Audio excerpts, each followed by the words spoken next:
आज हम भगवद गीता के बहुत ही फेमस श्लोक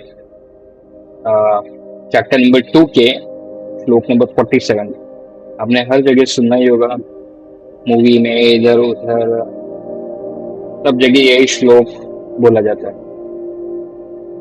श्लोक को एक बार बोलते हैं। कर्मण्येवाधिकारस्ते मा फलेषु कदाचन मा कर्मफल हेतुर्भुर मा ते संगोस्त्व कर्मणि। अब इस श्लोक में भगवान हमको क्या एडवाइस दे रहे हैं, क्या समझाने की कोशिश कर रहे हैं। जनरली आप देखोगे तो लोग यही बोलेंगे कि आपको कि कर्म करो, फल की चिंता मत करो। ये भी सही है पर अधूरा ज्ञान, पूरा नहीं।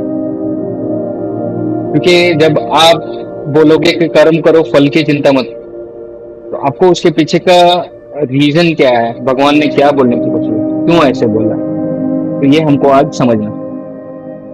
तो शुरू करते हैं। बेसिकली जो फर्स्ट पार्ट है जिसमें भगवान बोल रहे हैं कि देखो कर्म तो करना ही है, कर्म किए बिना कोई भी रह नहीं सकता। सबको अपनी प्रिस्क्राइब ड्यूटी करनी ही है, उसमें तो कोई कंफ्यूजन नहीं होना चाहिए। ठीक है, आपको कर्म तो करना ही है और कर्म करने के लिए भगवान ने फ्री विल दिया। ह्यूमन और एनिमल्स में सबसे बड़ा डिफरेंस ये है कि आदमी ह्यूमन के पास में विवेक होता है, वो डिसीजन ले सकता है, ये सही है ये गलत है, और उसके बेसिस पे उसकी फ्री विल आता है। उस फ्री विल से वो कुछ भी कर सकते हैं, बेसिकली एनी एक्शन। तो यही अपना कर्म करने का, उसको जिसको अपन प्रिस्क्राइब ड्यूटी बोल सकते हैं। अलग अलग चीजें, जैसे क्या होता है कि अपने प्रकृति के अंदर 3 गुण होते हैं, सत्वगुण, रजोगुण और तमोगुण। उसके बेसिस पे हमारी जो मन बुद्धि काम करती है और उसके बेसिस पे हमारे एक्शन जनरेट होते हैं। तो ये होती है। बट एनीवेज आप बिना एक्शन के बिना नहीं देंगे, तो एक्शन तो करना ही। अब जो एक्शन एग्जाम्पल के तौर पर आपको श्वास तो लेना ही है, श्वास इज ऑल्सो एन एक्शन। आप खाना खा रहे हो, ये भी एक एक्शन, तो आप उसके बिना तो रह नहीं सकते। तो ये चीज हो गई। दूसरा चीज है, क्या कोई भी काम करते हो, कुछ भी एक्शन करते हो, उसका एक ऑब्जेक्टिव होता है। उस ऑब्जेक्टिव को ध्यान में रखते हुए आप वो एक्शन लेते हो या काम करते हो। एग्जाम्पल के तौर पर मुझे एग्जाम्स में अच्छा मार्क्स लाना, राइट, तो उस अच्छे मार्क्स लाने के लिए मुझे क्या है, पढ़ाई अच्छी करनी, दिन रात एक कर देना है, मेहनत करना है, सिर्फ पढ़ाई पे ध्यान देना है, खेलकूद से दूर रहना है, टीवी से दूर रहना है, मोबाइल से दूर रहना है। तो ये सारी चीज डिसिप्लिन, बेसिक पढ़ाई, तो मैं उसकी तरफ पूरा फोकस कर रहा हूँ। That is my prescribe duty as a student, तो मैं उसको अच्छे से निभा रहा हूँ। अब क्या होता है कि आपने एग्जाम दे दिया, अब एग्जाम देने के बाद में रिजल्ट तो आएगा ही, आप रिजल्ट से तो भाग नहीं सकते, रिजल्ट तो सामने आएगा। आप फेल होंगे या आप पास होंगे, फर्स्ट आओगे, पास हो गया, फेल हो जाओगे, कुछ भी हो सकता है।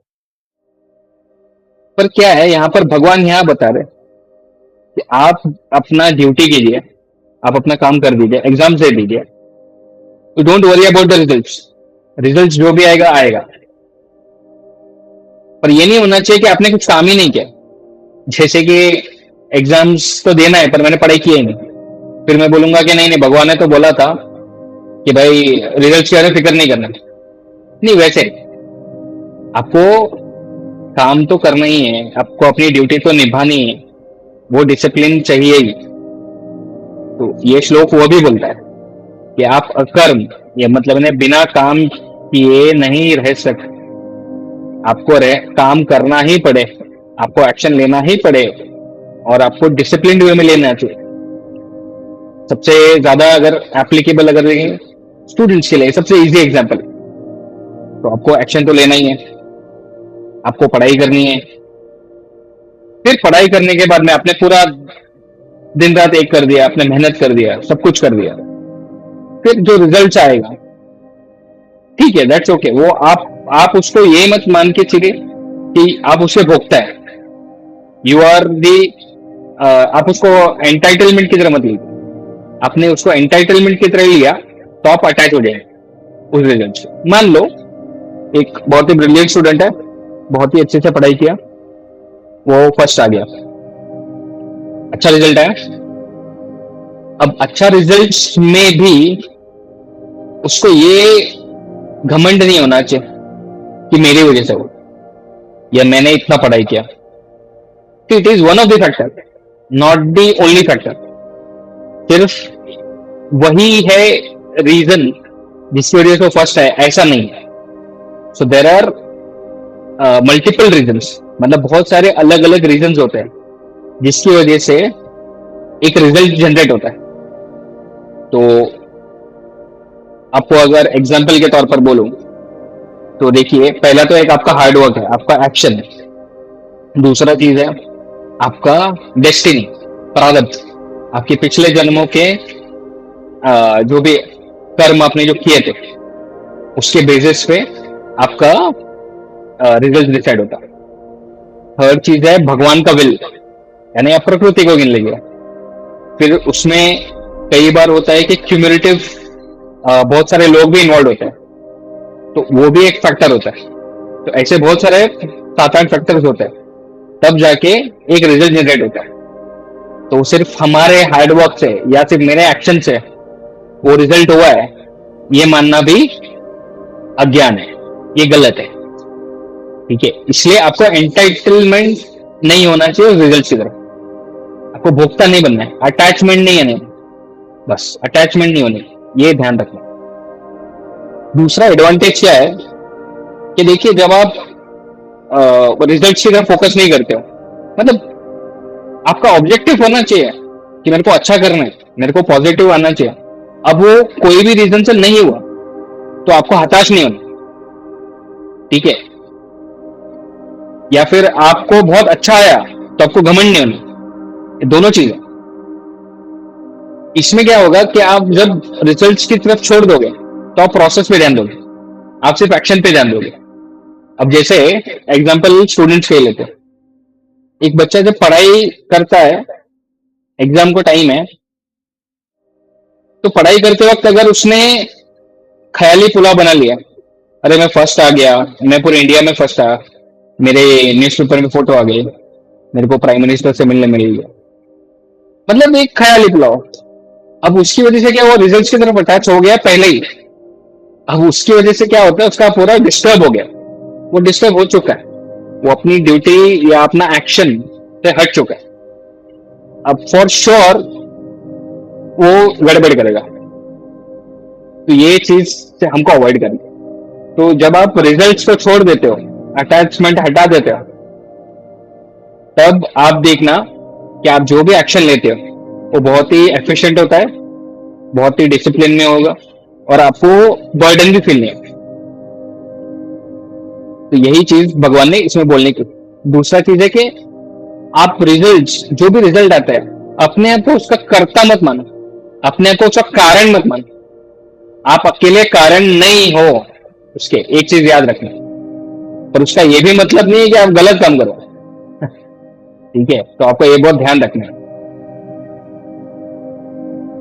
आपको रिजल्ट्स की तरफ नहीं है ना, आपका ऑब्जेक्टिव अच्छा होना चाहिए, क्लियर होना चाहिए और लोगों की भलाई के लिए होना चाहिए। कभी भी एक चीज याद रखना, कभी भी किसी का बुरा ना हो, आप सबका अच्छा कीजिए, यही उद्देश्य से अपने को ड्यूटी करना। और भगवान ने लास्ट में ये भी बोला है कि कई टाइप के आलसी लोग होंगे, बोलेंगे कि अच्छा ठीक है, रिजल्ट क्या फिक्र नहीं करना है, तो ठीक है, मैं रिजल्ट में काम ही नहीं करता, मैं पढ़े रहता हूं, वैसे भी नहीं चलेगा। पहली बात तो बिना कर्म किए आप इस धरती पर नहीं जी सकते, आपको कर्म तो करना ही पड़ेगा। पर अगर आप कोई भी एक्शन नहीं करते तो आपको अगर मान लो अगर आपके डेस्टिनी में लिखा भी होगा तो भी नहीं मिलेगा, क्योंकि it is one of the factors. तो वो फैक्टर तो है ही ना कि आपको काम तो करना है। तो काम अच्छे से करना है। फिर बाकी के फैक्टर्स जो आपके कंट्रोल में नहीं है उनको आप छोड़ दीजिए। इसलिए वो रिजल्ट को बोला जाता है कि आप छोड़ दीजिए। देयर आर टू पार्ट्स, एक कंट्रोलेबल होता है, एक अनकंट्रोलेबल। कंट्रोलेबल कौन सा है? आपने जो मेहनत करना है, एक्शन लेना है, वो कंट्रोलेबल। और अनकंट्रोलेबल क्या है?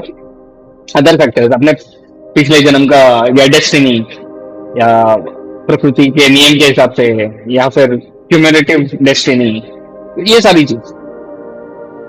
इस तरीके से आपको ध्यान रखना है। अब यही चीज ये श्लोक में बताई गई है। मैं एक बार जस्ट रीड करता हूँ कि आपको अपना फ्री विल है, भगवान ने फ्री विल दी है। आप अपना ड्यूटी कीजिए, आप अपना कर्म कीजिए, बस उस एक्शन से जो भी रिजल्ट आता है आप उसको एंटाइटलमेंट मत लीजिए, अटैचमेंट मत कीजिए। फिर दूसरा पार्ट है, आप जो भी रिजल्ट आता है उसको अपना कारण मत मानिए, मतलब आपकी वजह से हुआ। आप फर्स्ट आए आपकी वजह से है, आप फेल हुए आपकी वजह से ही फेल हुए।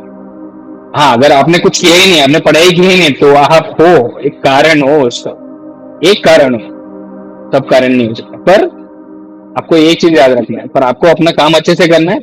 भगवान लास्ट में वही बोल रहे हैं कि आपको बिना अटैचमेंट के अपनी ड्यूटी तो करनी ही है। तो ये